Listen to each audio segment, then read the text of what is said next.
Dark Destinations. These may be end times, night creature.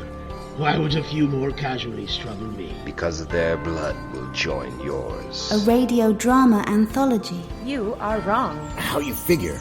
Every merc on Mongo is hunting you down. Not you. Your partner. He said I didn't have a ray gun. Full cast performances set in the haunted corners of the globe. Darkness is coming for you. That's the fear that haunts me. Sleep! Dark Destinations by Father Malone at weirdingwaymedia.com.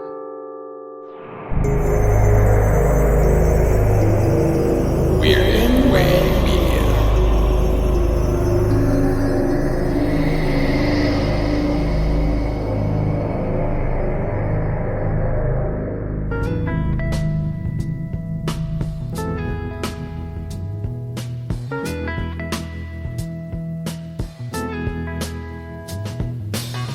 Billy Ray was a preacher's son, and when his daddy would visit, he'd come along. When they gathered around and started talking, that's when Billy would take me walking. Out through the backyard we go walking. Then he looked into my eyes. Lord knows to my surprise, the only one who could ever reach me was the son of a preacher man. The only boy who could ever teach me was the son of a preacher man. Yes, he was. He was. Yes, he was. Welcome back, Midnight viewers, to Anthologies Attack, where we sample anthologies of every media and genre. I am your host, Father Malone, and with me, as always, is my co-host, the director of Space Detective, Mr. Antonio Llapur. How are you, Antonio? Hey, Padre. How you doing today? I'm doing well, and today we are taking a look at one of the most obvious anthologies, one of the most popular anthologies, if not the most popular anthology of all time. So obvious, how did we not see it before? This one came out October the 14th, 1994, directed by Quentin Tarantino, written by Roger Avary and Quentin Tarantino. This is Pulp Fiction. Miramax Films is proud to present one of the most celebrated motion pictures of the year. The winner of the 1994 Palme d'Or, the best picture of the Cannes Film Festival.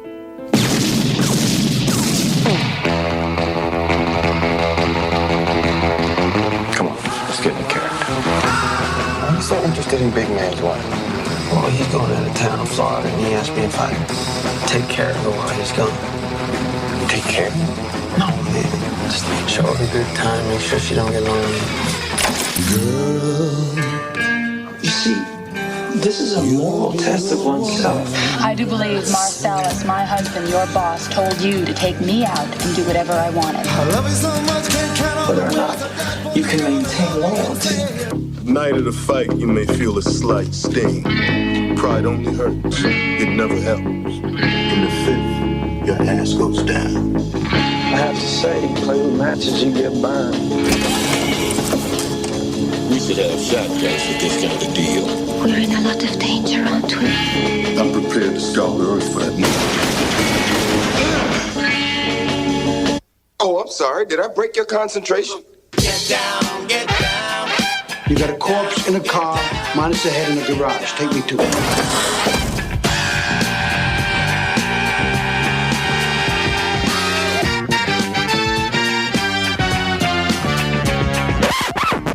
Don't you hate that? Hey, what? Uncomfortable silences. John Travolta, Samuel L. Jackson, Uma Thurman, Harvey Keitel, Tim Roth, Amanda Plummer, Maria de Medeiros, Ving Rhames, Eric Stoltz, Rosanna Arquette, Christopher Walken, and Bruce Willis. Looking at something, friend? Ain't my friend looking. Die, you mother! A new film directed by Quentin Tarantino. Pulp Fiction. You really thinking about quitting? Most definitely. What you gonna do then? Basically, I'm just gonna walk the earth. What you mean walk the earth? You know, like Kane in Kung Fu.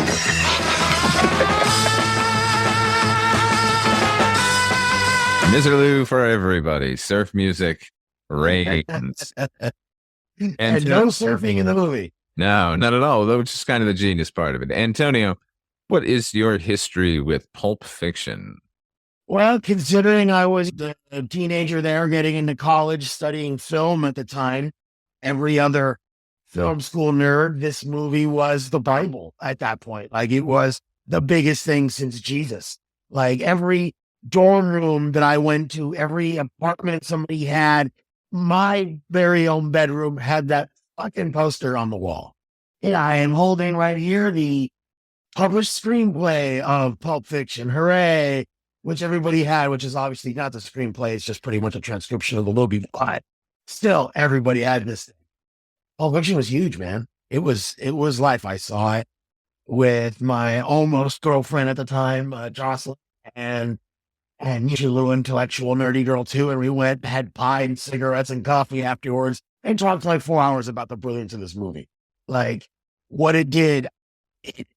At the time, it was revolutionary that normal people saw this kind of movie. This kind of movie has existed before, non-linear and stuff like that. Like, it's been there, but this is the first time like suburbanites and city folk in the U.S. went on this thing that weren't from like Greenwich Village or something. I think it's the first time mainstream audiences got a whiff of like how interesting film can be and how avant-garde it can be, at least for the first time since the 70s. Would you say avant-garde was more palatable to them because this was somebody taking all the detritus that cinema and snobs had turned their noses up at, and he made that accessible, but shot through kind of an artistic lens? Yeah, absolutely, man. It's there's a thing, something I think I've always wanted to strive for with my work, and now that we're starting to make some stuff come out, I've always wanted to strive for being able to bring highbrow to everybody. Like, hey, look, this is like this great stuff here that you're not kind of catching on to.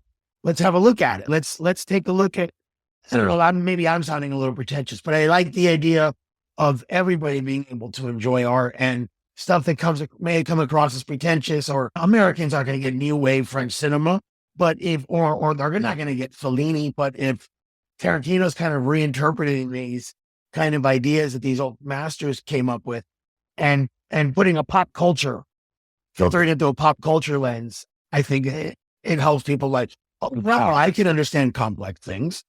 Not everything has got to be straightforward. Even George Lucas kind of did that. As I'm wearing an X-Wing Fighter t-shirt with Star Wars, he kind of took stuff from Kurosawa and mythological studies by Joseph Campbell and worked it into the most pop culture, mass consumable thing ever. But people kind of understand the hero's journey now a little bit more. Could you explain it to them in terms of Luke Skywalker? Oh, I got it. I think your parallel to George Lucas is the most apt one of all time, because why George Lucas worked was because he and his ilk, the movie brat generation, Spielberg, De Palma, not so much Coppola, but the usual suspects, but Lucas in particular said, all the B movies, I like the B movies more. Let's make A movies out of those B movies. And that's what. Yeah, I used to say that when I was in school with my friends. Yeah, that's a great way to look at it. And I'll argue that Coppola, he took the B movie, the gangster movie was a B movie, maybe a B plus movie because Warner Brothers had made a bazillion of them, but and he made Godfather. But yeah, it's definitely the elevation of the B movie into the mainstream, making art out of what people consider trash. Even Dick Donner, when he made Superman, his whole point was, I want to make something it's like a John Ford movie, not George Reeves flying around on wires. I want you to believe this guy's flying. I don't want Superman to look foolish. I want him to look like an American icon. And you see all the Kansas stuff in that movie, like a John Ford movie. I think we can both agree that after 1994, the cinema landscape was sort of irrevocably changed by Pulp Fiction. Oh, absolutely. For good and bad, because for all the positive it influenced, we got movies like Trainspotting out, which I think is the other great masterpiece of the mid-90s there. It spawned a lot of lame-ass wannabes, though. There's a lot of 8 heads in duffel bags and 2 days in the valleys and and all of those movies that I'll try to take the ensemble and here's some wacky crooks and we're in LA and only Pulp Fiction pulls it off. One of those films that you're mentioning was One Night at McCool's, who my late wife Jessica believed to be the worst movie ever made, just period. Is that the one that he's in? No, was that the one that the Tarantino had? No, you're thinking of Destiny Turns on the Radio. Okay. No. This one is with Michael Douglas. It is a bald-faced Quentin Tarantino ripoff film. There were a lot of movies that came out at the same time that all shared the same sort of 70s exploitation film as high art aesthetic. But because Tarantino broke through nobody's business, everyone kind of became an imitator of his, which was not true for the sort of the at least the early half of the 90s. I don't think anyone was trying to ape his style, but certainly in the latter half of the 90s, it was a wasteland of Tarantino clones. Was that Suicide Kings and Oof. And Things to Do in Denver While You're Dead? Oh no. No. No, you take that back. One. No, I read that one long before Pulp Fiction. Oh, really? Was it book? No, it's the screenplay. The screenplay was this unproduced spec script that was being passed around Hollywood when I had first there. I moved to LA in 1991. Here's my experience with Pulp Fiction. I moved to Los Angeles when I was in 1991, and I got a job at a movie theater in Santa Monica. It was a 2-screen house, an art house cinema calendar at first, and then we started showing new releases because independent films sort of started getting real big. And one of the first movies I showed as a projectionist was Reservoir Dogs.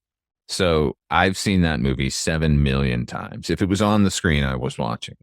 I played the soundtrack in between. Like, I read the screen. And at this point, I had enough friends in the industry. Yeah, I had enough friends in the industry that I was getting screenplays that the screenplays that you heard were being passed around. So one of them I got was Things to Do in Denver When You're Dead, which I maintain could never be made into the movie that the script promises, because the script was so fucking good. Oh, yeah? Yeah. Because I always thought the movie was kind of like... Up and down. Up and down, yeah. And the problem there is the direction, because that cast is really fucking good, and the writing comes through in a lot of ways, but there's just something off about the film. Yeah, you can't beat the Iron Godzilla, You Are Japan. No, man. Q Williams, the best performance. Critical Bill. Yeah. Critical Bill, that's right. Everybody had the names. Gentleman. What was his name, gentleman? Jimmy the Saint. Jimmy the Saint, that's right. So one of the scripts I was able to read was Pulp Fiction. I got it about a year before the movie came out. Oh, no kidding. Yeah. Wow. So I was primed for the movie. And, another one I got to read before it was made was Natural Born Killers. Then I have a whole story about that we can talk about on another podcast. But so basically, if Tarantino had a script out there, I was able to get my grubby hands on them, including True Romance, which this was still pre-True Romance. On the last day we were showing Reservoir Dogs, Tarantino and Allison Anders came to watch it. And I came downstairs because during the run of the film, every one of the Reservoir Dogs had stopped by to watch the movie. And they all had signed the Reservoir Dogs poster. So I brought it down for Tarantino to sign, and he did, and then was standing with me alone in the lobby for a while and thanked me for all the TLC on keeping the print looking as good as it did. And then we talked about that for a little while, and then I told him that I had read Natural Born Killers, and he was sort of taken aback. Wow, you had, huh? Like, how did you read that? But then immediately went into, what do you think? and it was his script, so it wasn't what we ended up getting, the sort of bastardized version. I liked his script a lot. If it had been made as like a $2 million independent movie, it would have been fucking awesome, and not that bloated sort of student film that we got. A student film is pretty good. So I liked that Pulp Fiction script a lot. I liked his movie a lot. And then I saw the movie, and I was not as knocked out by the movie as everybody else. I like the script a lot more. And my problem with it was, and I think my problem with most popular media is, I have a problem with the fan base less than the art itself. Sure, I can understand that. Because you can't imagine the frenzy in Los Angeles at the time for Quentin Tarantino and for this fractured timeline that he invented and the thing of it was he didn't fracture any timeline. If you were to take if you take Pulp Fiction and string it chronologically, it's not really much of a movie at all. If you take the movie The Killing, Stanley Kubrick's The Killing, which is a fractured timeline, tells a story all out of order. If you cut that into a linear timeline, it's a fucking great movie still. Because that's a movie. What this movie is, and why we're getting to discuss it here, is it's an anthology. It's stored with some characters that sort of overlap. So I was less inclined to think this movie was as genius as everyone was sort of making it out to be, like on that level. And then on another level, it also came to light that Quentin maybe didn't do all of the writing on this movie. Yeah. How much do you think is Avery in that? The legend is always that Avery just came up with a little bit of the Butch story and then that was everything else is Quentin. I don't know. I couldn't tell you. I feel like there's got to be more Roger Avary in there than that though. Well, let's get into that, shall we? Yeah. So, Tarantino and Avery buddies at video archives constantly. Wait, before we go on, what did you tell him? What did you think about Natural Born Killers? What did you tell him about that? I told him I thought it was really good. And then at the time, the rumor of casting was Michael Madsen and Juliette Lewis. And he was really excited about Juliette Lewis, but he thought Michael Madsen might not work out. But it's basically should be him. Wow. Even though he was, at the time, he was no longer going to do the movie. And then I told him I'm really looking forward to Pulp Fiction. And then that sort of threw him, put him aback a little bit again. And he said, oh, that one's going to be really good. And at which point Allison Anders rejoined us. And then we talked about Gas Food Lodging because that had also come out earlier in the year. And I just thought it was a fucking fantastic movie. She did Grace in My Heart, right? Yes. That's a great movie, man. Yeah, Mi Vida Loca. And Mi Vida Loca, yeah. Yeah, she's fantastic. Yeah. So it was a weird sort of interaction with them. So then, and then of course I went and saw Pulp Fiction just like everybody else, and I saw it again, but I sort of treasured the script more than the. That's interesting. What was it about the script that you liked more, that worked more for you on the page and on the screen? It wasn't as clumsily directed as we ended up getting. Wow. Yeah, it's on his second movie, first time with. Well, I mean, he had actors on Reservoir Dogs. Reservoir Dogs is a stage play. Reservoir Dogs is a stage play. It's really it is. It's easy to shoot that movie. Yeah, and the artistic flourish of moving the camera away from Mr. Blonde as he's taking the ear off was about as artistic as that movie got. Yeah. Keep going new wave wild here in Pulp Fiction, which is great. It's great to bring a sort of European sensibility to American audiences, especially.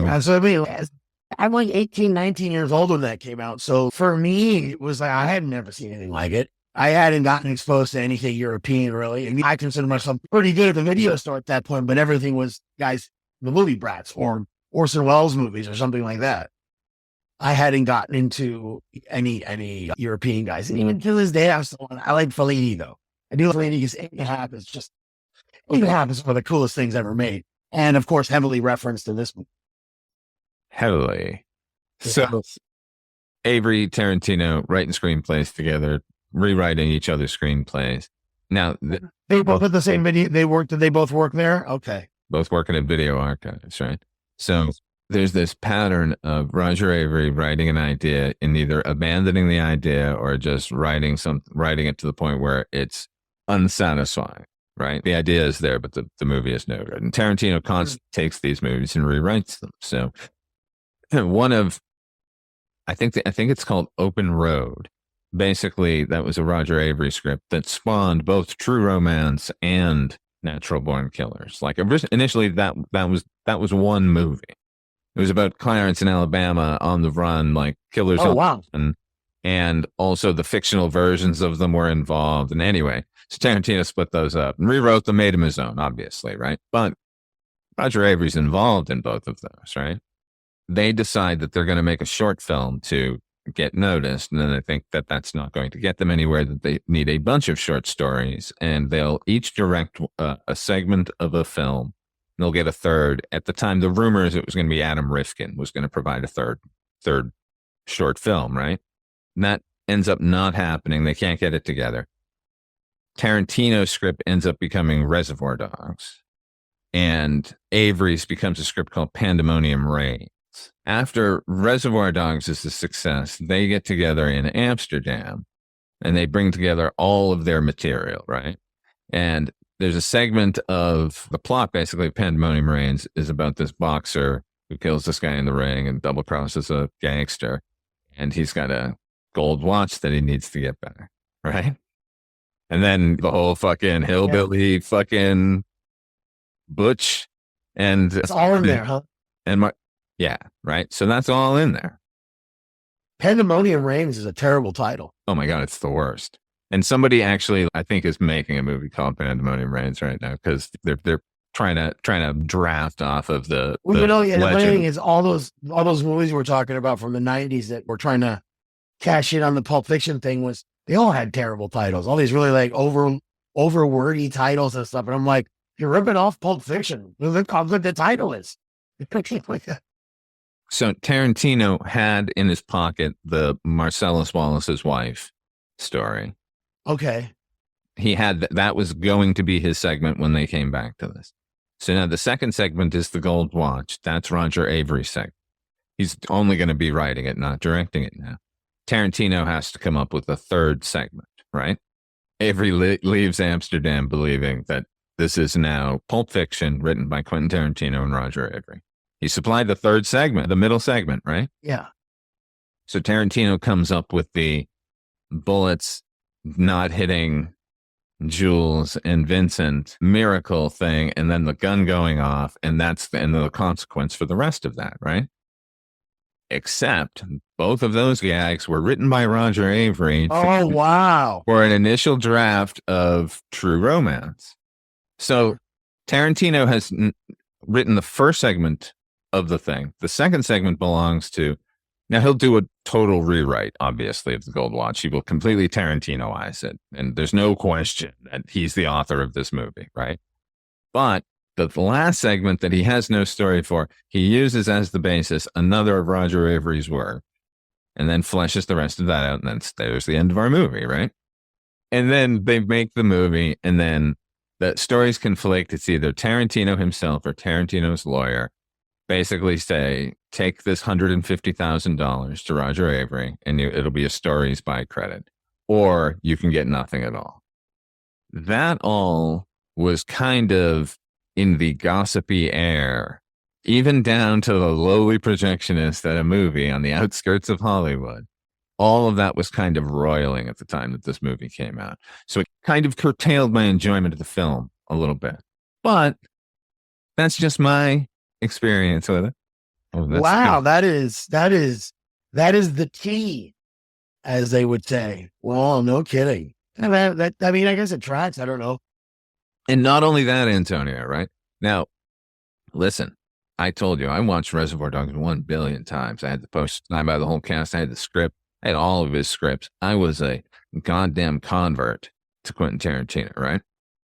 Yeah. At the same time, there was a videotape being passed around called You're Not Fooling Anybody, that some film students had cut together sequences from Reservoir Dogs and City on Fire. That shocked me when I saw that, when I saw how much had been taken from that movie. And you know what? Obviously, people remake movies all the time. You said it yourself, Star Wars is a remake of Hidden Fortress, in at least construction. That movie wouldn't be if it weren't for that film. And the parallels are just there. Nevertheless, with hearing what was going on about Pulp Fiction and this sort of revelation from that videotape, that I had a whole other worldview of what the rest of America was getting about Quentin Tarantino during his ascendancy during the 1990s. My buddy in college had a poster in his dorm room. He had a Pulp Fiction poster. Mind you, we're all film students. Pulp Fiction poster. And right next to it, he had a poster of Tarantino, like in a blue 70s tuxedo doing finger guns. And it's like show tie on top. Quentin Tarantino. I'm like, wow, they've turned a movie director into a rock star. And I think a lot of that was he had a really good team. You had to promote him. Really, really did. I'm not trying to take I always love his movies. I can talk good and bad about them. There are both good and bad things about them. They always entertain. But yeah, a lot of what you're saying is really interesting. I have a t-shirt with the Pulp Fiction logo on it. And whenever I go anywhere, I get stopped like 3 or 4 times in that day. Oh, I love your shirt, man. People love this movie. I think this is the art movie for middle America. This is the most palatable, fancy movie they've seen. And let's talk about the movie itself, because putting aside the history of the movie, mine, yours, it's whatever. Let's start with the cast of this movie, because really it's a knock your socks off kind of who's who of independent artists. Right. Like these he's really lucky that Michael Madsen was already on Wyatt Earp, because I don't think Michael Madsen is charming as John Travolta is. John Travolta is just walking charm. That's all he is. He's just this charming dude. He's one of the, he's so charming, and so you remember him that he's one of the first celebrities I remember existing as a little kid. Oh, I know who he was because my sisters love Saturday Night Fever. So like, he was a sweat hog. Oh my God, man. Sweat hog, which I fell in love with that show when I was in high school. They would run it like on Nick at Night or something. And the show was hilarious. But again, that you watch that show as you go back and you watch it, he's a movie star walking on every time he's on screen. He's a talented guy. My sisters, that was both their biggest crush was John Travolta. And even to this day, oh, he's so cute. The funny thing about his comeback, right? Is that I think he was hot as lava up until around Blowout, which is like 1984 thereabouts, right? Yeah. And after that, he continued working. He was in a ton of stuff. He had a bunch of popular movies with those Look Who's Talking movies. Yeah, he did. But it was the only movie I remember him coming out with when I was like 10, 11 or something like that was one with him and, here, give me a second, Ari Gross. The Professionals. What is it? The Professional? The Professional. And they get conscripted by the KGB to like hit up Russia's fake American spy town that they had set up somewhere. So they were training all these Russians to be Americans, and they brought in John Travolta and his pal with the mullet to make the place cool. Like the poor man's Bill Maher, that guy. It's weird because I remember seeing the poster for that, like hanging in the logo. Oh yeah, it was like a little dance movie. Yeah, that thing. Yeah. But my point is, from 84 to 94, that's 10 years, and he kept working that whole time. Yeah.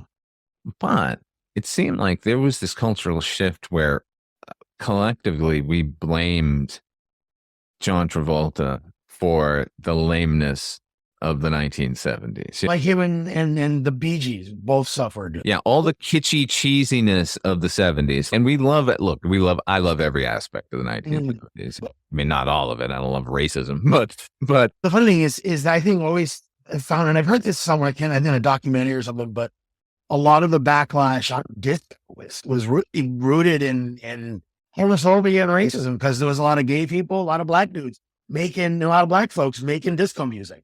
All they did is just change the name to house music. It's not like they went away, but a lot of that they got blamed for it. And yeah, John Travolta was literally the poster boy, the white suit, pointy dance.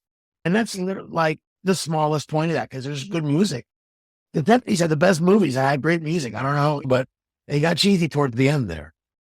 So Tarantino is sort of renowned for resuscitating people's careers. And it kind of begins right here, because previous to this was Reservoir Dogs, and that's just a bunch of great character actors, which you can never go wrong when you get a group of character actors together, no matter their level of fame.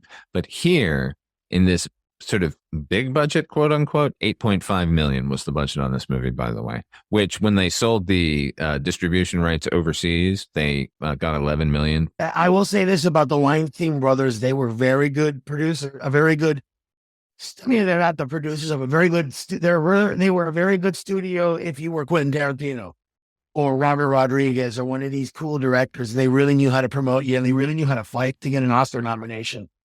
Of course, the fact that they're all evil scumbags when Harvey Weinstein is going to die in jail, and rightfully so, because he's just twisted and evil. That explains a lot, man. I'm sure how many guns were like pointed at people to get that $11 million, whatever it was. Well, in this case, thank God they got it. Yeah, I guess it's a great, yeah. Scandal noted with the Weinsteins. Yeah, you can't even talk about. The thing is, go back. I'm sorry about that.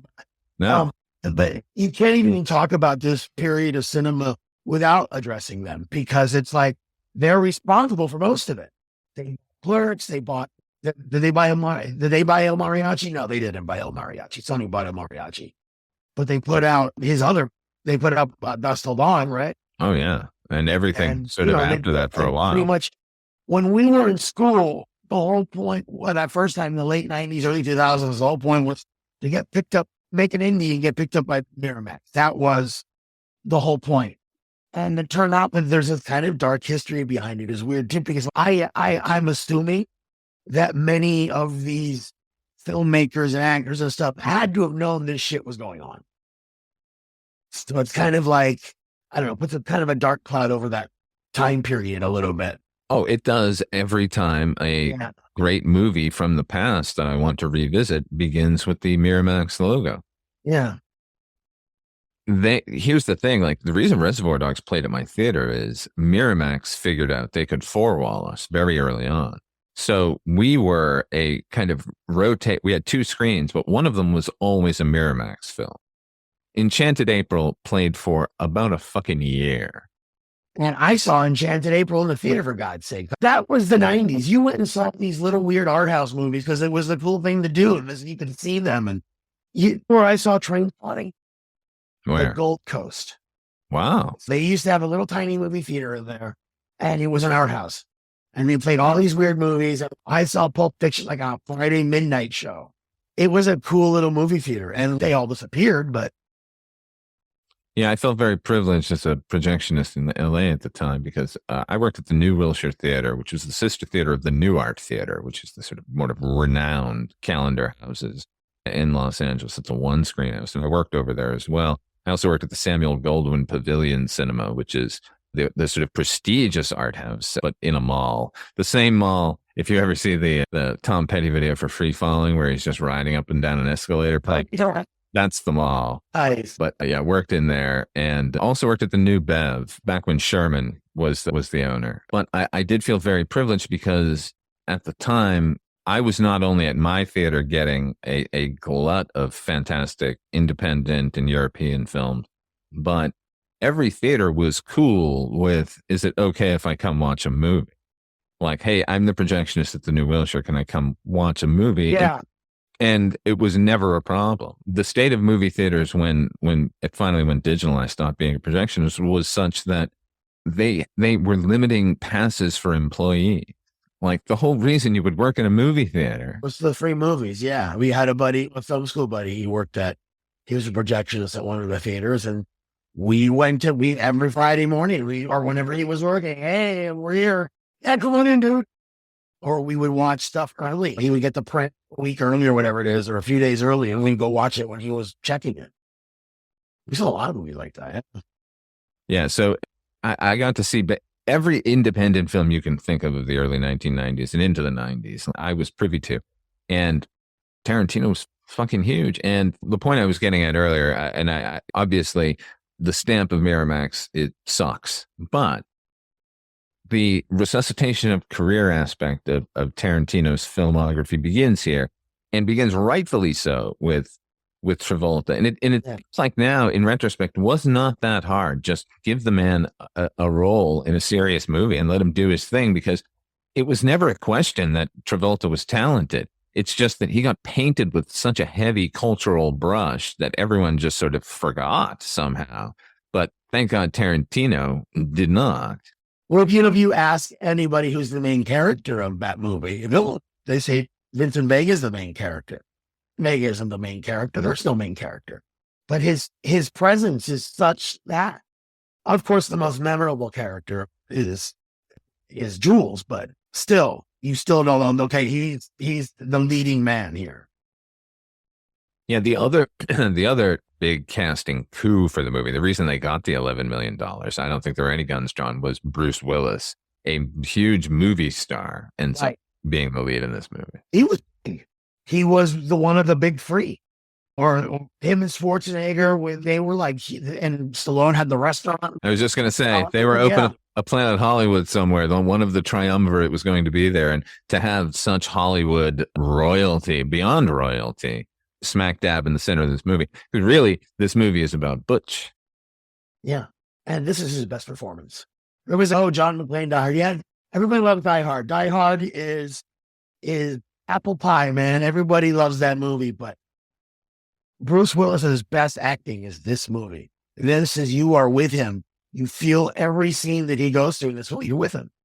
And he is, I don't think you could have cast anybody better in 1994 for this. Maybe Mickey Rourke, but I don't think he would have been as likable as Bruce Willis. No. The Bruce Willis is effortlessly charming. It's why we like him. So the camera fucking loves him. If I say Mickey Rourke, I know Tarantino, he was on his list. If Mickey Rourke had played that part when he was teasing his girlfriend, it would have been really mean. Yeah. Rather than playful. Absolutely. You would question, why is this innocent with this monster? Because I don't think Mickey Rourke can play tender. Bruce Willis can play tender. In his way, he can play it. His scene partner there is Maria de Medeiros, who was the world was abuzz because of her role in Henry and June, the first of the NC-17 movies. Look out, everybody. Also featuring Uma Thurman. Correct. Yeah, who's front and center here. So obviously, Quentin was a big fan of Henry and June. Maybe it was that poster, all that leg leading down to a foot. Which leads us, this is his first foot. Yeah, this is the first sort of time we can linger on a female. His directorial debut is all dudes in suits. But the funny thing with him and the feet, it's like, it's not just feet. It's not just lady. It's dirty feet. It is dirty feet. But souls will always be soiled. But yeah, I love that character of Butch in this. He plays this he's a very traditional Hollywood hero. He's got a kind of a William Holden thing going on in this. Yeah, I love that arc a lot. I don't have a favorite part of the movie. My favorite part of the movie is whenever Samuel L. Jackson's on screen. That's my favorite part of the movie. Would it shock you to know that as written, Butch was much more of a prick? And in reality, had they cast Mickey Rourke, it would have been perfect for what was originally written. There you go. I see. Bruce Willis brought that charm. Yeah, that's why he's a movie star. Not an actor can act and do all kinds of things, but a movie star can just walk in a room and hi, I'm here, and then everyone's I'm charmed. It's just that thing, and Bruce Willis definitely had that. Maria de Medeiros has a stop motion puppet of Tim Burton's design quality to her. Yeah, she does with those big eyes. How is she not his latest muse? I don't know. How did she not make it in there? I guess that was during the Lisa Marie years. It was, yeah. Well, you can. You can't beat Lisa Marie. Who would do such a thing? What was he thinking? I mean, look, if it's going to be anybody, I guess Helena Bonham Carter is fucking phenomenally talented. Yeah, don't. I should not be discussing Tim Burton's love life on a podcast. None of my goddamn business. It's just that in the land of muses, Tim Burton is the king. Yes. Okay. Let's look at some of the rest of the cast here, because we mentioned Samuel Jackson, and I don't think there's anything we can say about Samuel Jackson at this point, except he was like a nuclear explosion on the scene when this movie came out. Before we get into Sam Jackson, I just want to say I feel bad for the dude who plays Tim Roth, Mr. Orange's boss in Reservoir Dogs, because every time he's like, me, what's the Tarantino movie like? Pulp Fiction. I always felt bad for that too. Oh yeah. That's very right. Bitch. Yeah, like, Right. And I think Sam Jackson had auditioned for Reservoir Dogs. no kidding. Yeah, I don't know how that didn't happen, but for me, the megaton explosion in this movie was the performance of Mr. Ving Rhames as Marcellus Wallace. I've never seen anything like that man, and he's the center of gravity of the entire Tarantino verse, as far as I'm concerned. Rewatching it definitely confirmed that. What a fucking great villain, and what a great hero simultaneously. He's cool, man, in this movie. Ving Rhames, Marcellus Wallace. He does not look like a bitch. Let's say that he is a badass character. It's just, he's the kingpin. He's the Godfather. He's all these kind of cool things, like, but through that 70s blaxploitation ways almost. But yeah, it's a great performance by him. It's just subtle and slow and precise, and every word he makes is a choice to, like, every word he sings every word almost in this. He's great in this movie. He reminds me of Humphrey Bogart. Really? Yeah. I get the same Humphrey Bogart vibe. I got the same, I know fucking everything, and I can be the most charming one in this room, but I'm also the most murderous one if I'm pushed in any way. Bogart is threw that sort of attitude off, and Ving Rhames is a more subtle version of that. I don't know that everyone thinks about Bogart that way, but I certainly do. And that's all right. And I definitely feel that here. The other thing I like about this performance, and it's mainly due to him, because the writing is B-C cinema elevated to more artistic merit. But the thing about Los Angeles movies is any attempt to give us a Los Angeles crime lord, one who rules the city of LA. There have been tons of New York crime lords. There have been tons of Chicago crime lords, and I've believed a lot of them. Miami as well. But LA, I never believe any of them. Whereas Marcellus Wallace seems to be the first Los Angeles kingpin that I believe fully realized and definitely believable, I guess. Yeah, because you would have to think if they're ambiguous almost about it, like how big of a crime lord is, how much crime does he actually? You don't know any of these questions. You just know that he's in charge, and he really just delivers that, and his presence delivers that. I like it, and I think I'm sure Tarantino wakes up every day thanking God that somebody nicked his head shaving. It's like and to get that, put the Band-Aid on and get all this endless years of discourse on what the Band-Aid means. Oh yeah, we'll get there. But others in the cast I just want to mention is when they get to Jackrabbit Slims, the guy playing Dean Martin is Joe Pilato, who's Captain Rhodes, the lead character in the lead villain in Day of the Dead. Is it really? Yeah. Wow, I never noticed that. Absolutely. No, I picked him out right away on a big screen, but it's almost impossible now to see him when you're viewing him at home. But yep, definitely Joe Pilato right there. You always get drawn to the Jerry Lewis, and they're so loud. I'm annoyed that restaurant doesn't actually exist, because I'm like, if we had that in Vegas, I could get a job there to put a wig on and be Orson Welles for the day. Just walk around going, yeah, the brunch. In LA at the time, there was a chain of restaurants called Cafe 50s. And I know this helped inspire Jackrabbit Slims. It wasn't as elaborate as this. Yeah. It was basically a diner, and they dressed in 50s attire, and the jukeboxes only played 50s music, and it was burgers and fries and whatever. And it was whatever. It was fine. Obviously, this was Tarantino's spun out version of the most excessive, immersive experience you could have of all this 1950s neon nightmare. Yeah, it's really cool. The funny thing is, as I was rewatching this last night, I realized, wow, this really is a set. Oh, it really looks like this is a set. There's no ceiling. Yeah, not at all. Kind of crazy. An old 60s Batman show set almost. Yeah, here's the set, and clearly no ceiling up top. But that's okay. I think it works for the movie. I want to get back to Samuel Jackson, though, because we went off on a tangent about the other cop guy. Samuel L. Jackson is the king. I think he's the best movie star of the last 50 years. Like every one of his movies, doesn't matter what he's in, when he's on screen, you're like, hey, Sam Jackson, all right, hooray. And he's 46, 47 years old making this movie. He's breaking out as a grown-up.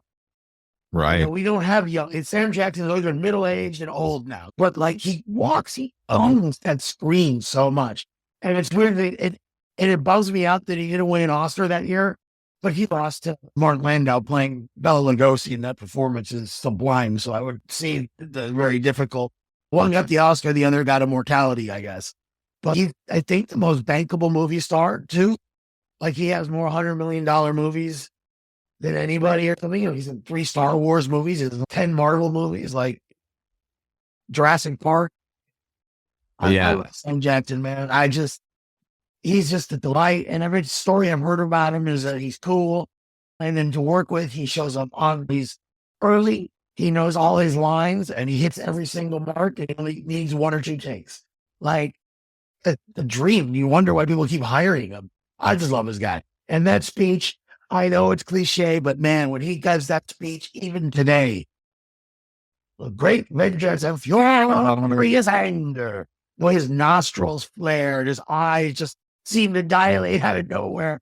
Oh, that's like Pulp Fiction, whatever, that performance, they're going to be playing that performance, Oscar clips or examples of fine movie acting, whatever, or retrospectives, 100 years.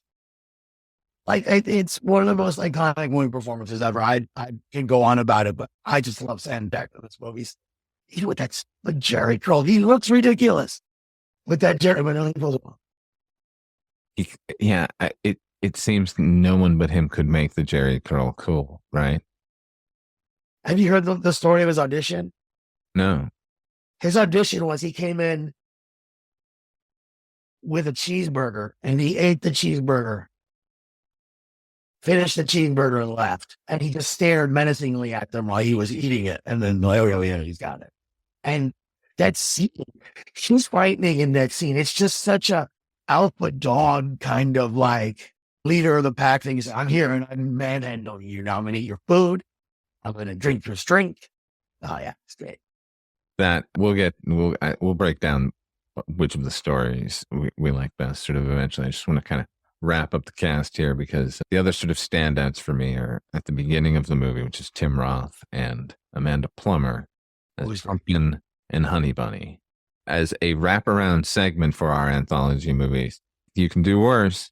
And at the time, Tim Roth was basically nobody except off of Reservoir Dogs. But I'd already seen Rosencrantz and Guildenstern Are Dead at that point because I was already obsessed with Gary Oldman thanks to Sid and Nancy. So, and my God, The Cook, the Thief, His Wife, and Her Lover. Like no one was more excited than me that Tim Roth was getting play here in America. Rosencrantz and Guildenstern Are Dead. And Guildenstern Are Dead, of course, I'd seen it because I was a theater kid. So that was like a required viewing. Like you had to watch that with Nail and I, like all these like English movies that were just required or something. I knew who Tim Roth was, but he's really good in this. He's like, the fact that it let her be English is just that little extra bit of interesting. That floored me because previous in Reservoir Dogs, they made him an American and I had read the script and the entire time heard it as an American. Yeah. So nice surprise. And nice because he so rarely gets to speak in his regular voice. Yeah. He's great. I like Sometimes he's an ape. Oh? Sometimes he's an ape. Ripley Jean, calm down. Yes. Yes, he is. I always wanted him to play Cobra Commander. For some reason, like I remember like, it's going to be great as Cobra Commander. He would have been great as Cobra. He would have. And Amanda Plummer, Queen of the Indie. Yeah, and she has this creepy quality about her that she plays up so well, man. I love it. That's a girl. That's a gal that's going to stalk you after you guys break up. She plays that part really well. I remember her very well from The World According to Garp. Oh yeah, Robin Williams' first attempt to prove his legitimacy as a dramatic thespian. Oh, fantastic! Yeah, she was great in that. She's great in this. But let's get into the nuts and bolts of these stories. These the Three Tales, the Vincent Vega. One more cast. Oh yeah, please. Uma Thurman. Oh my fucking head. Jesus Christ. Yeah, what a super. I was a boy when I saw The Adventures of Baron Munchausen. Still one of my favorite movies. First time I ever saw her. It was like I was in love from like 12 or 13 all the way through up to whatever modern day she was. I loved her so much when she was at that age. Oh my God. And she's great in this movie. She's literally the goddess of love in Baron Munchausen. Yeah, she's Venus. Yep. And when she appears in that half shell, it made sense. It sure did. It absolutely did. Speaking of Gary Oldman, he too was a big fan of Uma Thurman. They were married at that time. They were married, huh? She's got a type. She likes so kind of like. When they broke up, he said of her, "You try being married to the goddess of love."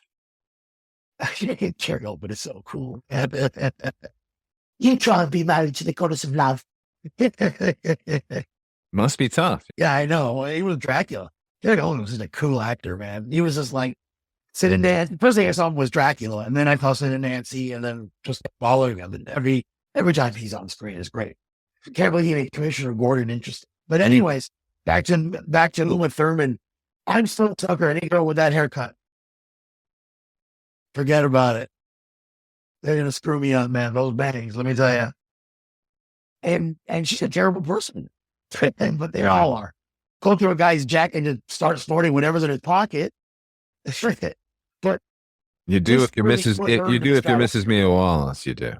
Yeah, I guess if you're Mrs. Mia Wallace. But this part really put her into the A-list, man. She really blew up with this. I mean, she's that poster, man. That poster. I had that poster up in my all through college and first apartment. I had the first draft of that poster where the cigarettes are still Lucky Strikes before Lucky Strike sued. Oh wow! Oh yeah, they're golden apples. That's right. They're golden apples there, but then they immediately followed it with another one sheet where they basically just redded out the Lucky Strike logo. So it was just a red circle her hand was resting on. Oh my God. That was a great poster though. Treasured that poster. Yeah.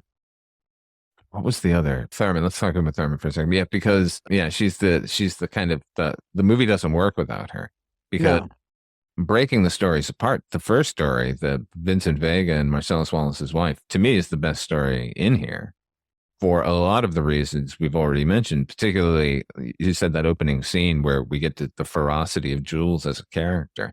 He's very, very scary. Like those are a bunch of young punks and are probably fucking over the wrong people, but I don't wish Jules on anybody. And the funny thing is that's his second scene. Because his first scene in the car, he's the friendliest guy driving, and he's like, "Oh yeah, cheese, all right." And then all of a sudden, boom. That's why I love this part. That part is oof. But the funny thing is, so that bit of danger leads us into this sort of romantic evening, and we've already mentioned the charm of John Travolta. Thank God he was cast here. Thank God Michael Madsen wasn't it. I think Michael Madsen, I wouldn't have believed her falling for Michael Madsen. No, because he's so goofily Michael Madsen would have been nodding out on heroin. John Travolta is just a happy fella. Yeah. He's just got what he needed and in the right dosage. But it's a two-hander. If Uma Thurman hadn't been as equally interesting and as dynamic as John Travolta, then the story wouldn't work. And then what will we have? Pandemonium reigning. Pandemonium reigning. So the movie starts out. They're on their way. They're going to get the case with the golden light inside from Frank Wally and Phil Lamar and those guys. And all Alexis Arquette hidden in the other room. Yes, that's right. The late great Alexis Arquette. Alexis Arquette, who can't shoot straight. Maybe it was divine. Divine intervention. Turn the Coke into Pepsi. That opening scene you mentioned, okay, the switch that gets flipped on Jules as a character, we get to see him affable and fun, right? He has a long, his arc is a bunch of different emotions, but they're all very sudden changes though. Like he's this charming guy 1 second, a ruthless killer the next second. Then he's a philosopher. Originally going to be played by Lawrence Fishburne, was offered the role. Oh wow, kicking himself to this day. But Fish wanted to be the lead in movies at this point. Didn't want to be a supporting character in anything. Yeah, should be. But you know what? He's Morpheus at this point. Like he's doing okay. He's in the John Wick ones too. So yeah, he's in Apocalypse Now. You know what I mean? Huh? He's in Apocalypse Now. That's true. He's in Deep Cover. I love that movie. Cool movie. So they get the case back and then they go off on their merry way. And they go, and now we move into is the Butch story next? No. No, that's the date is the next. The date, yeah. The meat of the story. Yeah. Which is really charming. In the script initially, when Vincent gets to her place, she has this quiz, this pop cultural. Yeah, I've seen the scene. Yeah. Oof, yeah. Thank goodness it's not there. It's the most like cliche 90s thing imaginable. She's walking around with the video camera interviewing him. She's like, are you an Elvis man or a Beatles man? Do you like this or do you like that? Boxers or briefs? I'm like, oh, how sex lies in videotape. Yeah. What's great is now that it's missing, when they reference it later, it just sounds like they know something about each other that we're not privy to. Yeah, exactly. Fills in the mystery. Just like, well, it is just a light bulb in a briefcase, but what could possibly be in there? The theories were always like, oh, it's Marcellus Wallace's soul because he's got the Band-Aid over the back of his head.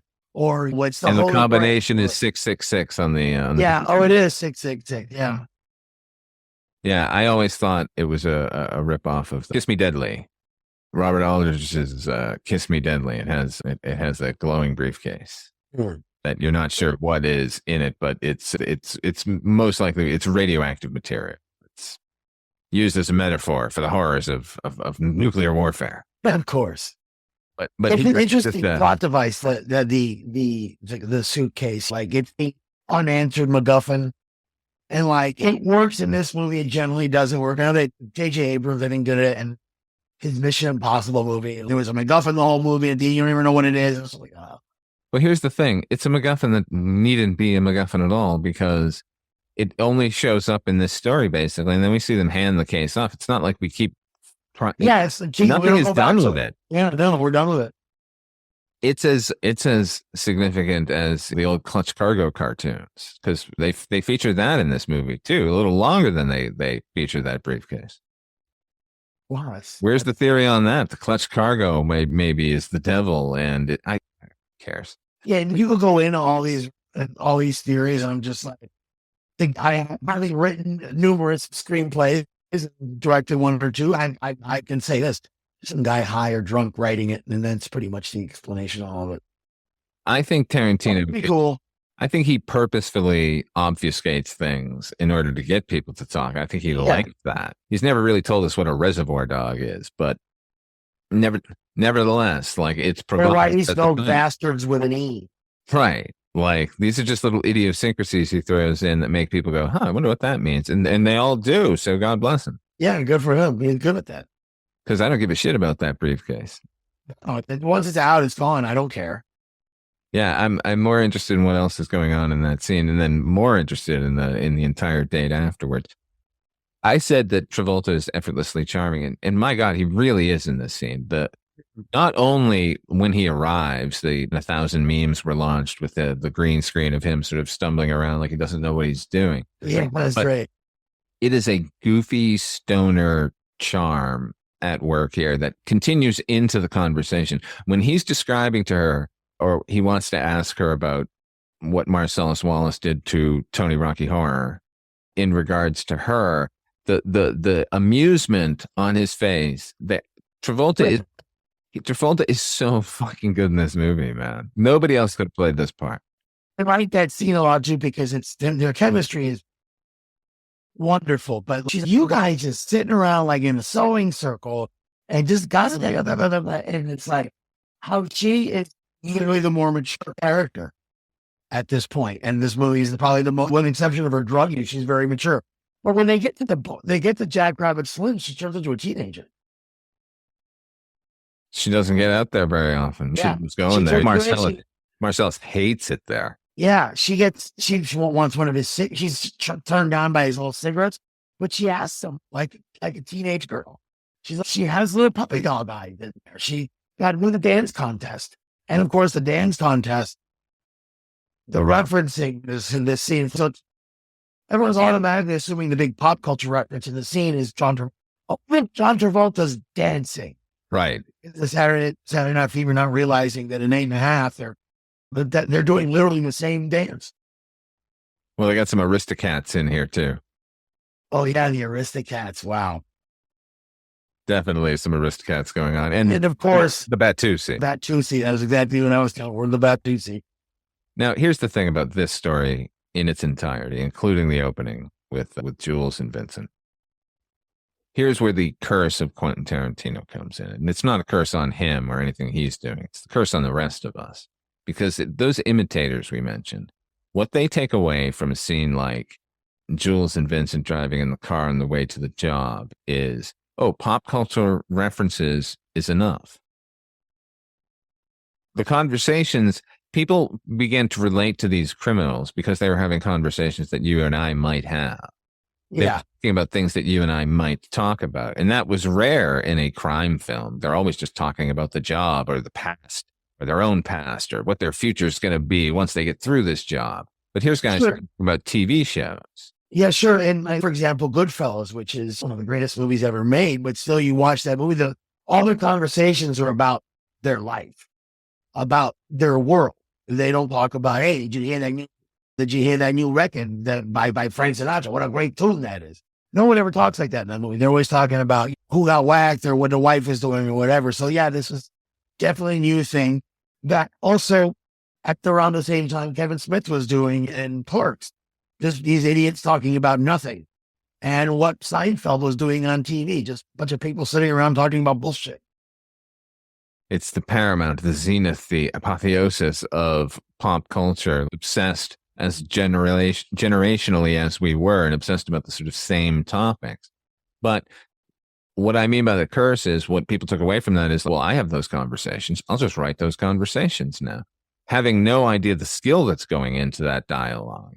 And that, yes, they're talking about a fucking bullshit action television series, but that pays off later because one of the characters is actually on that television series. And what else, what we ended up getting is just a bunch of either tough guy talk or fucking talking about one of the most egregious Tarantino imitators to me is that 5,000 or 3,000 miles to Graceland, that Kurt Russell, Kevin Costner, they robbed the casino impersonating movie. Yeah. Jesus Christ. At one point, the Arquette boy, what's the youngest Arquette boy? David Arquette? David Arquette just starts like pitting celebrities against each other in conversation. All right, who would you pick? This guy versus this guy. Conversations that no one would ever have just for the sake of making references. Seth MacFarlane has made an entire career. Yeah. The reference is enough. So, but the reference in like the way they're talking about, for example, the scene between Jules and Vincent in the car, they're going back and forth about the differences, the European differences versus the American differences. But they're telling you that these characters, Vincent is adventurous. He wants to try new things. He likes going different places. He's kind of a snob. Jules is fascinated by all of this stuff because he's probably never left LA. He's the king of LA. But by the end of the movie, he wants to go walk the earth. So I feel, and the other guy's like, why do you want to do all this crazy adventure stuff? Well, you did. They're kind of like, they're telling you who the characters are. Like the way they speak, what they're talking about shows you who these people are. Yeah. So the phenomenon of Tarantino making art house and low exploitation films sort of palatable for American audiences is made even more palatable because they're talking like we think we talk. Yeah. And that's the thing. We've flattered ourselves into thinking that we're all clever and that we all speak this way, but none of us speak this way because no one knows this way. But to the point that all of it is feeding the story at hand. Yeah. It isn't just there to clue us in that they're just like us. It does humanize them a bit, but again, it feeds the story. Everything kind of moves the story along. There's definitely the action is, there was the sequence of action, everything services the next scene. It's not like they're not just talking idly, I guess. And had they included that quiz scene, the questionnaire scene, then it would have damned this movie forever to being just one of those, its own imitator in a way. Yeah, that's funny. That's absolutely true. I didn't get her figure. She's like, don't be a square, and she makes a rectangle. Oh my God. What were they thinking? Then they went to Eric Stoltz's house. Oh, yes. And the very distracting Roseanne Arquette. She's the one miscast person in this movie because she has a nothing part. And every time I'm just like, hey, Roseanne Arquette, every time she's on screen. Yeah, thanks, Jody. But the rest of the scene with Lance is great. I knew Lance. If you knew any drug dealers ever, you knew Lance. If you were lucky to get Lance as a drug dealer, because he was laid back and fun, and you could show up with an OD. That's fucking hilarious. And it's, you know, the weird thing is the languages they use. It's just like, do folks really talk like that? I've known a million people, and man, they don't drop as many M-bombs as the characters in this movie do. So I feel like there's a little bit of, I'm making everything hyper realistic, hyper cool, hyper edgy, if you will. And like, you have to like sometimes take Tarantino with a grain of salt a little bit, because he starts getting a little edgelordy, I guess is the way to push it. Like, how shocking can I be with my language here? How much can I piss people off?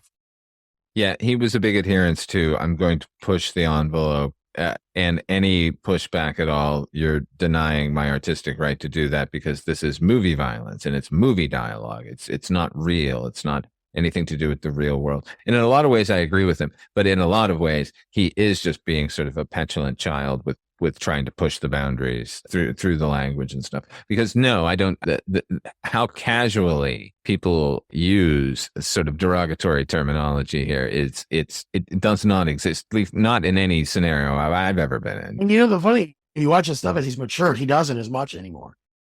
You know, I mean, it's growing up, getting older, aging, you grow wisdom. Maybe it's just like, I don't need to shock you anymore. I know what I'm doing.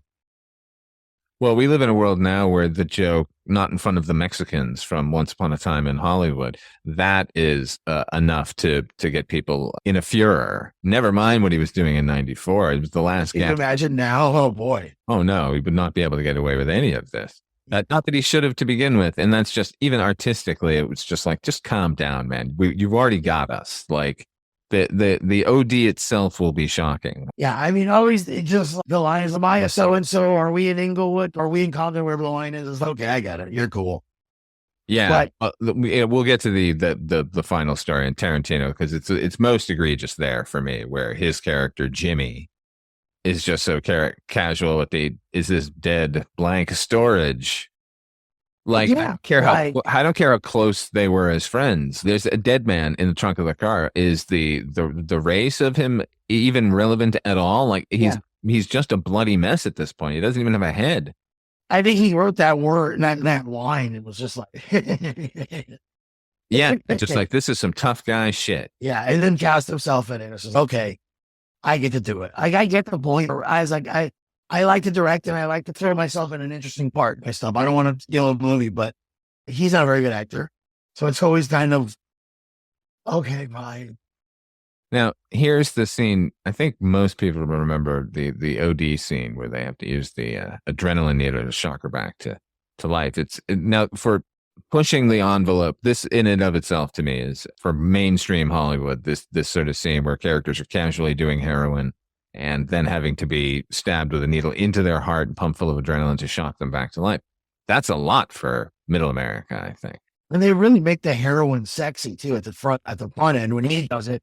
Set that the bass line and the surf music, and the close-ups of the gear and the slow motion of him putting it in his vein and the blood going into the very vein. sexy. Very really, sexy. really sexy. And which is gross, but at least they show you, hey, this was going to happen though. There's a kind of a weird, him showing both ends of it, I think is an interesting dichotomy, I guess. Well, you mentioned Train Spotting earlier, but there's a speech in that where it feels fucking fantastic. Of course it does, or else we wouldn't do it. So there is, look, like it or not, there is a romantic side to drug use. Sure. And the fact that, look, I always used to joke that John Travolta was a chunky junkie in this movie because heroin addicts tend not to have that sort of girth that he has. Not calling him fat or anything. I'm just saying Craft Services was good on Pulp Fiction side. Because he was in Amsterdam for a while. Right. For 3 years, that character, which we find through some of this brilliant dialogue without just mentioning fucking who's the boss or. Exactly. Yeah. For no good reason. Eric Stoltz is really good. I feel like as I'm watching Eric Stoltz, I'm like, wow, he's dressed just like the dude in the Big Lebowski. Like that must be an LA official stoner slacker outfit. Oh my God. Yeah. I saw plenty of them. Like I said, I knew Lance. Yeah. I knew a couple different Lances, honestly. And the other gal in there, she was Ronna Gallagher from she's in the Phantom Menace. Yeah. Well, she's in the blown up in the first scene. Yeah, those are the 3 things I know her from. Yeah. So fucking Irish, it hurt. He was the golden. Here's the thing. I like this scene as much as anybody, the OD scene, right? But of course, the plagiarism of Quentin Tarantino kind of, it's a little out of hand sometimes, man, because if anyone has seen American Boy, a profile of Stephen Prince documentary Martin Scorsese made in the 1970s. What? Well, Stephen Prince he's in Taxi Driver. He's the guy who shows up with the guns and the pills. Oh, wow. Yeah, I know what you're talking about. Yeah. Because he was that guy. Right? Oh, really? Yeah, they basically wrote him as himself into Taxi Driver. And in this documentary, he's sitting around and saying, because he sells heroin to people and he has to be ready, and how he has a medical book and a big fat magic marker because you're going to need a fat tip. So you're not going to miss because you got a needle and it's this big. And tells a story about how he had to do exactly what we see in this movie. Kind of a drag, right? Yeah, it's kind of a drag. That what a brilliant writer he's not. He just found himself out. Let's move on because we're not gonna see an end to this sort of thing, and we're stumbling right into the greatest bit of wait, who wrote what? Well, who's taking credit for what here? We're talking about the Gold Watch. This is the story of Butch Coolidge, who's basically now going to be a washed up boxer who has agreed to throw a fight for Marcellus Wallace, and instead makes bets on himself. And basically kills the guy in the ring and then goes on the lam. And then they're reunited in the most terrible of ways. Yeah, in the most terrible of ways. I think there's a reason this is the centerpiece of the movie, because this is the real story going on here, right? Everything sort of peripheral. That everybody goes back. Every story links to this one. Including that opening, not the diner scene necessarily, but we certainly meet Butch early at Marcellus Wallace's bar. Oh yeah, what are you doing, Palooka? Yeah, it's weird how they just instantly want to kill each other. Like it's good, and then it pays off. Like that. Yeah, I liked how aggressive they were to each other, and how silently that plays out in the end. But I like this story quite a bit. I think we spend a little too much time with Maria de Medeiros because that dialogue is not spectacular. That feels like the writing of a young man trying to understand women and their and their delicacies. Yeah. I want to pot belly. It sounds like Tarantino was on the European circuit with Reservoir Dogs and some French girl said that to him and he thought, ooh, that's interesting. Yeah, right. Because I've known a lot of women in my time, and I've never heard them talk like that. And she's not very bright either. I feel like she's very trusting of Butch. Yeah, very childlike. But then Butch, like Marv in Sin City, he'll do right by his girl. Yeah, she's never in any danger as long as he's around at that point. Right. but he does get mad at her. But I like the way he his performance in it. He's really rough on her, and then he goes on the line. I know I'm getting too angry. I'm sorry. I'm sorry. I'm sorry. I'm sorry. It's an interesting way that he knows that he's getting really overwhelmed with anger right now, and he brings that back, and it really works. It's really real. When the characters are talking plot, they come alive here in this story. Like whatever Tarantino's rewrite of Roger Avary's work here, it seems best when it's focusing on the matter at hand. The superfluous stuff that we like about the initial story is unnecessary here. It has to be plot driven. These characters are under the gun, quite literally. The earlier stories were the gun people. So they go from here. He leaves her and he goes back to the apartment. Get some. Oh no, let's step back, because here's the big misstep for me in this entire movie is the cab ride.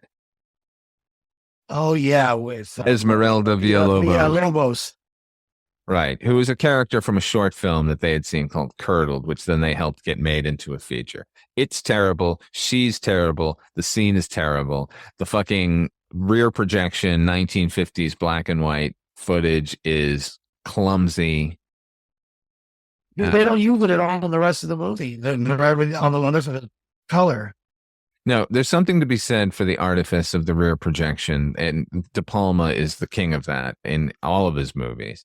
But like as a comment on the artificiality of it here, this movie doesn't need that, and it doesn't need this scene. This scene adds nothing to it. I wish it had cut from him at the fucking thing to him in the payphone, and then reuniting with Maria de Medeiros.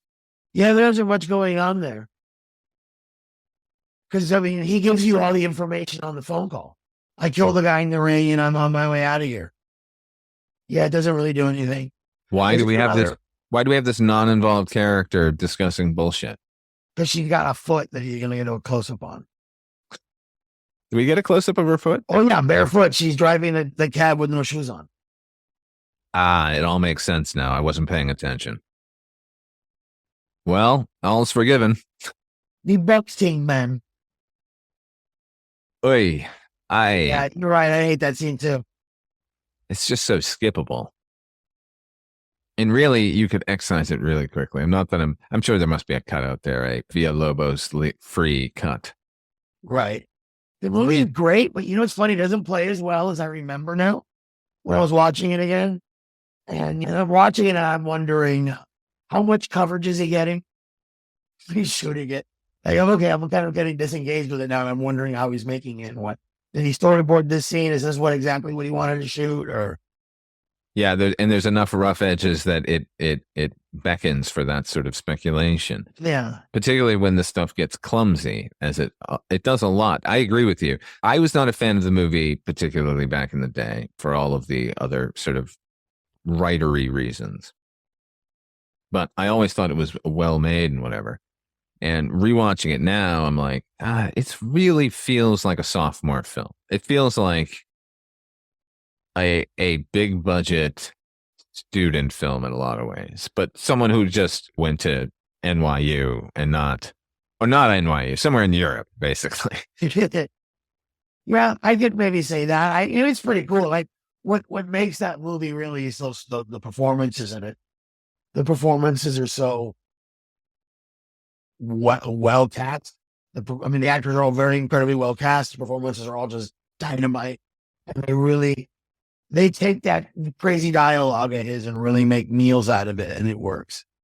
The movie's great, but it's not as polished as Jackie Brown. Jackie Brown is a much more mature movie, or as interesting as Inglourious Bastards or some of his other stuff. I love Inglourious Bastards. The opening of this sequence is the Gold Watch speech by Christopher Walken telling him that his father smuggled it up his ass, and then he did the same. The N-word situation with Quentin Tarantino, this speech is the equivalent of the N-word, but an eloquent way of doing it. If you want to shock people, like tell them the story about this watch is important and how it got there. That's a positionist. And what person to do it? Tarantino writes monologues for I feel like he's a frustrated actor and he writes stuff that he knows actors are really going to like to say. And whatever plagiarism, he's never stealing anyone's words. No. His dialogue is always his, unless, of course, they're not his. Like, my name is Buck and I'm ready to fuck, which is just taken directly from Alligator, I believe. Or oh, my God. Yeah, I mean, there are whole swaths of dialogue. Like, for instance, remember I mentioned that there was a movie showing the parallel, or a videotape came out parallel between Reservoir Dogs and City on Fire. They made one for Pulp Fiction as well, a follow-up videotape called You're Still Not Fooling Anyone. And there's an Italian crime movie that begins with the Ezekiel quote, like a crawl of it. And in fact, at a certain point in the same film, a character says that he's going to get medieval on somebody. And you know what? That's fine. Whatever. Everyone steals from everybody. Like, I'm sure there are songs out there that a seasoned musician could say, well, you can tell the artist just took this riff from him and took that backbeat from that song. You know what I mean? Like, I've done one or two things. Of course. One or two lines of Space Detective I stole from another movie. Everyone does it. Everyone wants to pay homage and repurpose the thing that we loved about something else. But it just sort of gets egregious here. Yeah, it does. That's all right. But it does. It's more palatable because he's like doing obscure lifting. Right. And I'm not saying he has never been, that he hasn't been upfront about these things. If you were to speak to the man, he would tell you every influence on everything. Yeah, he's proud of it. Yeah, my late wife, Jessica, used to work at a video store in Los Angeles called Eddie Brandt's. And by the 90s into the 2000s, Eddie Brandt was the only one that was still all videotape, and they had everything. If you've heard of a movie, they had the movie, right? So it was a bit renowned, and the clientele was a bit renowned, including Tarantino, who gave her an entire set of Kill Bill dolls, the action figures that like he had in his car because he had just gotten a box of them or something, including the Quentin Tarantino Crazy 88 figure, like the exclusive one. So she was pretty friendly with him, and in talking about like Kill Bill, which was about to come out, he said, "Oh, I'll tell you exactly where the movie comes from." And he went to the shelves and took down every videotape of every influence that was going to show up in the movie. And then, of course, she watched all of those and was like, "Oh, wow, okay." So I'm not saying he hasn't been upfront. It's just that we are so lazy as students of cinema in this country that none of us have any idea what's going on.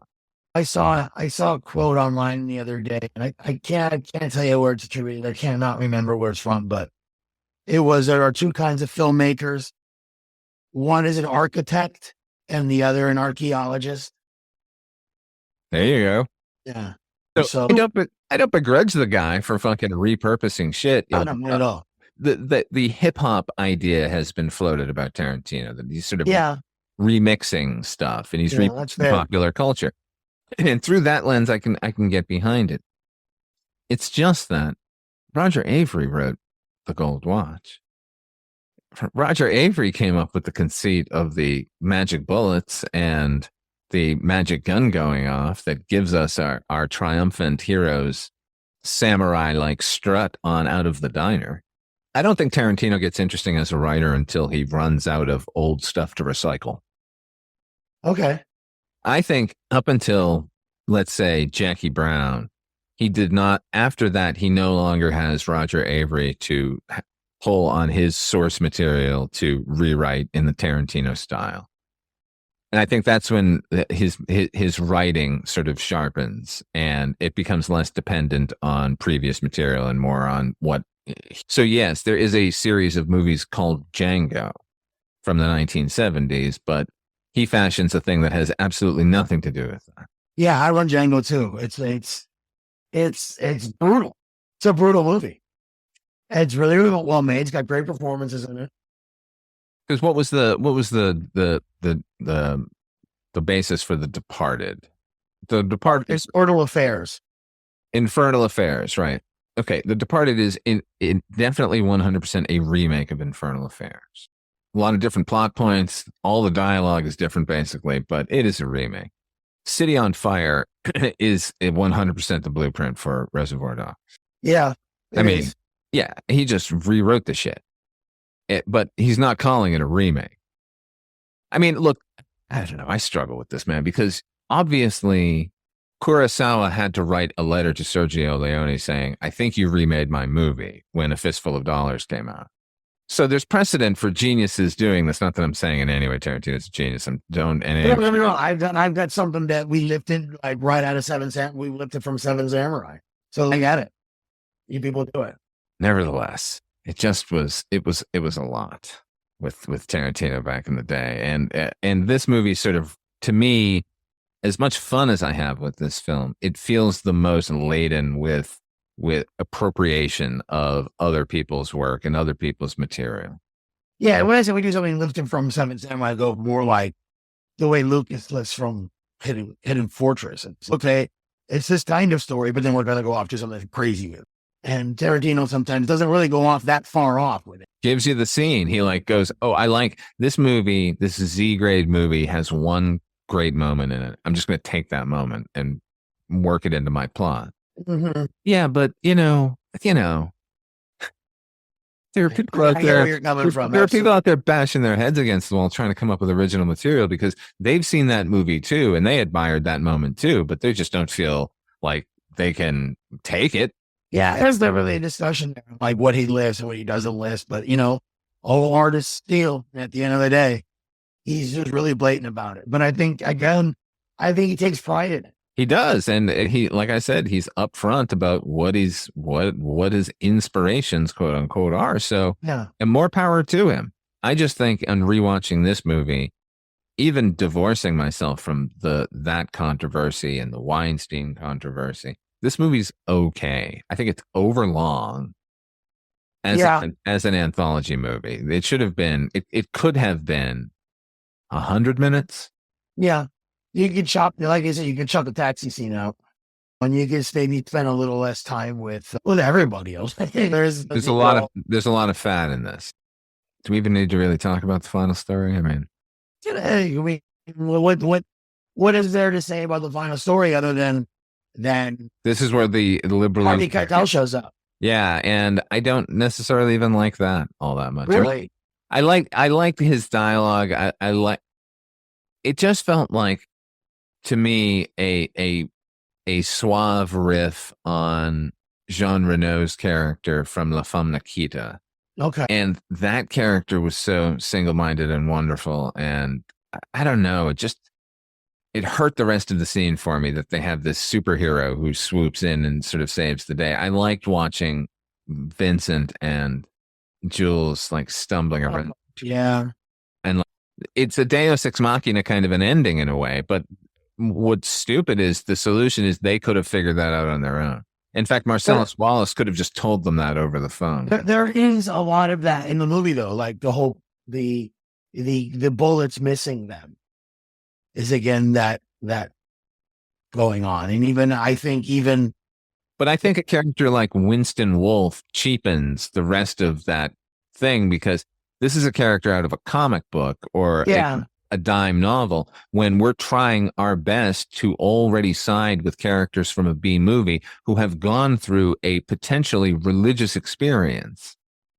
And here he is, God helping them again. Yeah, like it's a I don't know, it's a bit much, but look, I'm not not picking on Harvey Keitel's performance here or anything. I think he's as charming as Harvey Keitel can be. Here. I think Harvey Keitel should have played Wolverine in the 80s. Oh my God, you're absolutely right. There's a comic book out there, Havoc and Wolverine. It was a team up, fully painted, and the guy paints Wolverine in one or two panels. Literally, he just copied a picture of Harvey Keitel. I'm like, that's Wolverine.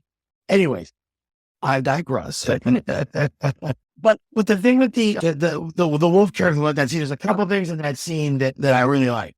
I like the coffee stuff. I particularly like the fact that lots of cream, lots of sugar. In every piece of cinema, television, film, everything, every person drinks their fucking coffee black. Always like, here's a coffee, and I got black coffee. I know two people who do that. I'm one of them. Yeah, you and I know another guy. Yeah, I know we're rare. The fact that they addressed that he liked cream and sugar, I like that. And I've been asking this one question since I saw this movie. What was he doing in a tuxedo at 8 o'clock in the morning? He was at a bris. Is that where he was? Yeah. They don't explain that in the movie though anywhere. No, but I think it's going on in the background when he's on. I have to look. I didn't even notice it last night. I got to watch it again. Not seen. Okay, fair enough. Like, because I always feel like he's like coming from an after hours club and he's at the after party. And then when they get to the fucking the junkyard, Julia Sweeney shows up for no reason as another character who Tarantino just liked her off of Saturday Night Live, I guess, and just wanted to give her a few lines. Because what's going on there? When the going back to Butch and Marcellus Wallace, Kathy Griffin is the. Yeah, but her character makes sense there. Yeah, right. But this is just Julia Sweeney being there for no reason. For no reason, so that fucking Wolf can break the fourth wall to pieces. She was probably rewriting It's Pat at the time. And yeah, there was a lot of Tarantino at this time. He was everywhere. Just like hit that joke, say, what is it, like the say goodnight Gracie joke or whatever. You riffed on it. Yeah, she's not doing anything there. But Butch and we had to real quick about Butch and Marcellus Wallace and the Gimp. Oh yeah, see, to me that's the most memorable part of the movie, that a mainstream American movie has that in it. Yeah, it has what seems like a fucking straightforward double cross flick, getting on the lam, turns into those two characters who have been at each other's throat, like forced through an ordeal that, like, a sign of deliverance. Who was showing that in a movie? Yeah. And in Deliverance, they kind of like frame it a little bit. This one, you can see that, and it's, oh boy. It's dreadful. What like how it happened to those guys done that? Oh, Jesus. That's the thing. He's caught a couple more flies. But yeah, they have a Gimp who's just constantly on call for this sort of thing. So who knows how many people have been assaulted and brutalized by these fucking rednecks. Yeah, it's just like to think these guys exist. And I don't know, like that is just the nihilist characters that, like, I mean, you gotta come up if they're almost like cartoon, those two guys. Right, but that scene doesn't feel like it.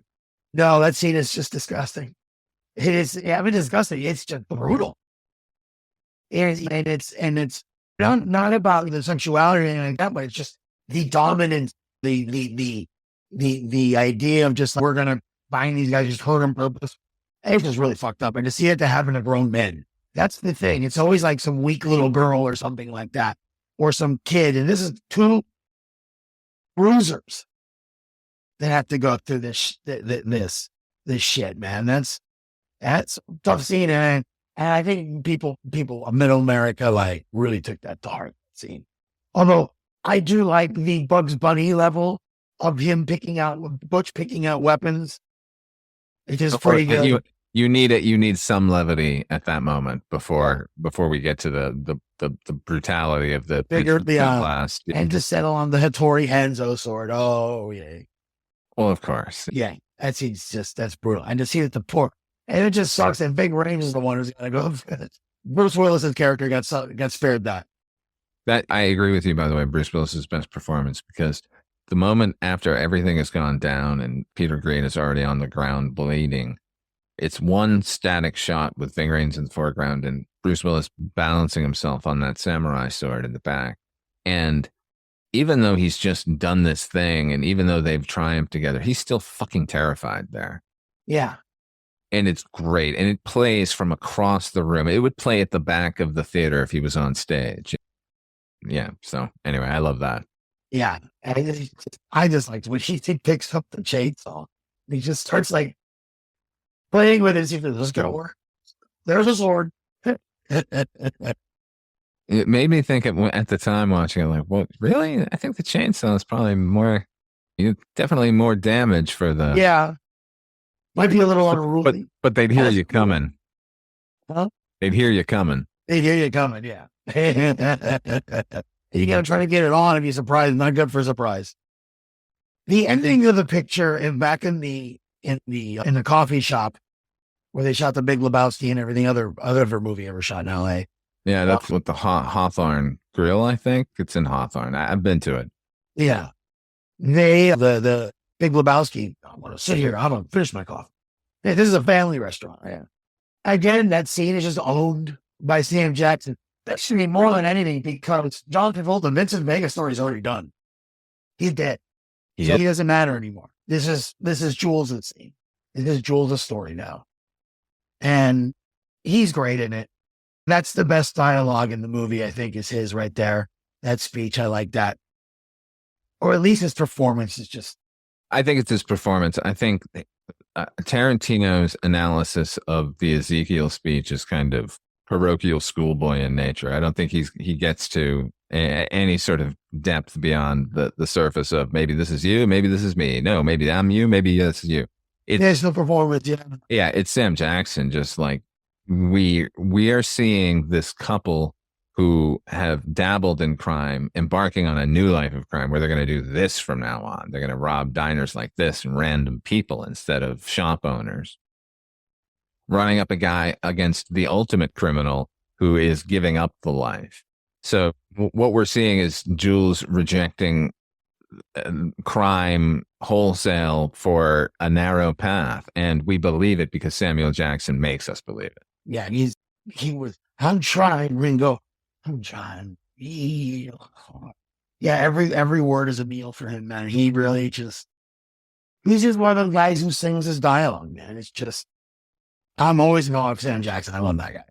And Vincent just proves what an idiot he is. What an idiot. And you're seeing this is like now because at first you're seeing it from almost Travolta's perspective where he's the star. Right. But now this is Jules' movie now. So now you're the goofy sidekick. And that's the thing that knocked people out about this movie. The fact that we had a character die in the middle segment and then come back again in a triumphant way. I think that really ignited people's imagination as to how you fracture a timeline. Yeah, I remember I had a cousin. She came home and she was mad at because they had gone to go see Pulp Fiction because she heard me talking about how cool it was and what a great movie it was. She looked at me like, bro, okay.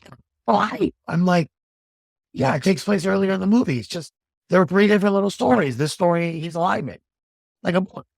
How do we wrap this up? Walking out triumphantly out of a coffee shop. Yeah, with the surf music playing. And that's the other aspect of Tarantino movies is the soundtrack. He's sort of renowned for the soundtrack. I think James Gunn recently has picked up the jukebox soundtrack mantle from Tarantino. Edgar Wright, I think, as well.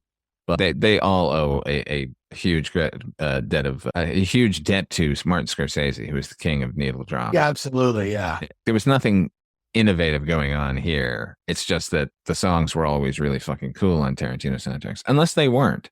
There's plenty of dogs on these soundtracks too. Girl, I mean, but girl, the Urge Overkill cover is great. That scene, because the dancing stuff is always iconic, I guess. People remember that shit. But it's weird. This movie's just neck to nut surf music. And there's no water in it.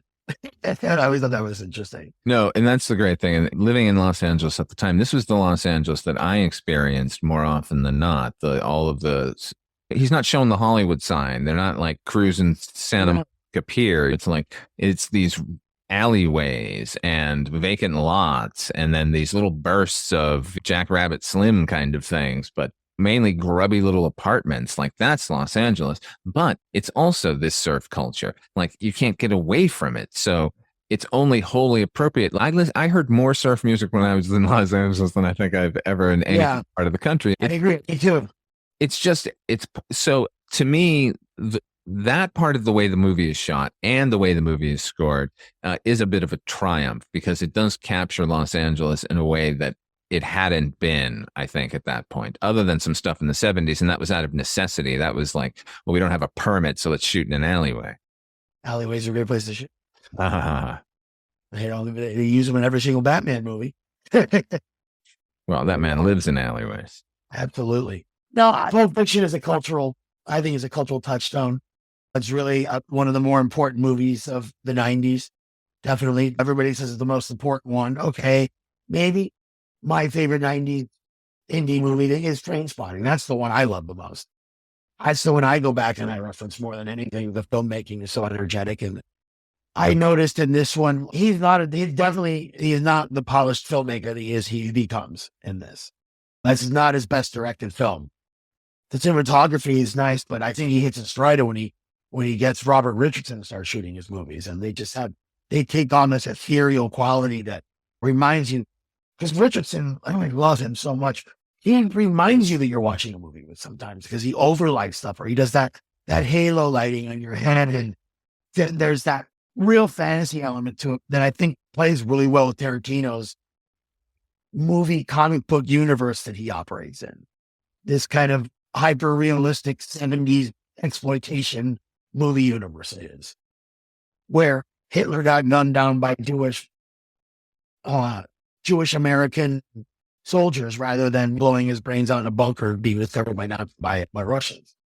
Yeah, the remix ethos behind Tarantino's work finally sort of started paying off dividends when he was, like I said, writing more original material. And realizing that like he can remix history itself. Like that to me is far superior to him like just copying some scene from some grade Z exploitation movie that only he and 7 other people have seen.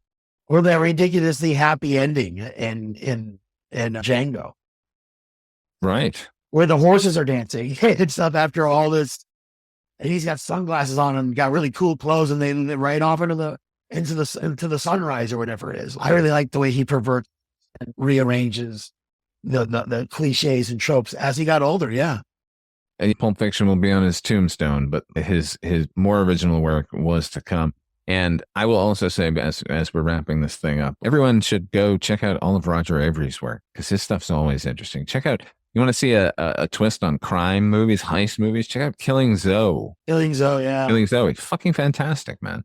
Like really just great independent filmmaking. Check out Rules of Attraction, his adaptation of the Bret Easton Ellis novel. That is a challenge of a movie. It's difficult. You got to participate in watching that. Yeah.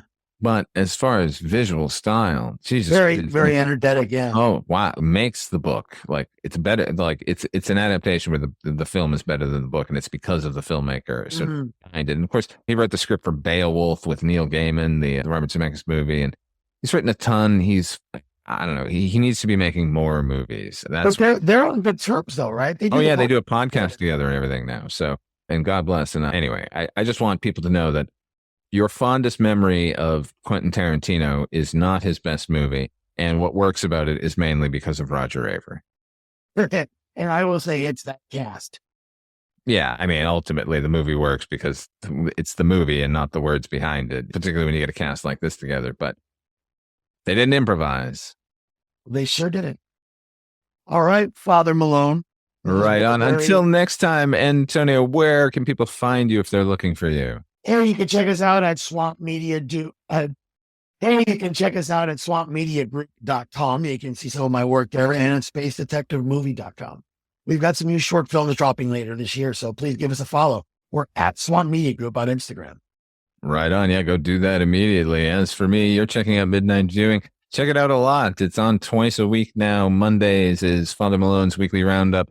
And then Fridays is alternating between the Horror Anthology podcast, where we're taking a look at Tales from the Dark Side, and the show you're listening to now, Anthologies Attack. You can find all of that stuff at weirdingwaymedia.com, where we are a proud member. The music for Midnight Viewing, the music for everything I do on Weirding Way Media, is provided by HP, who has his own show that I co-host sometime, or I co-host all the time. That's Night Mr. Walters, a taxi podcast, and give that one a listen too, if you would.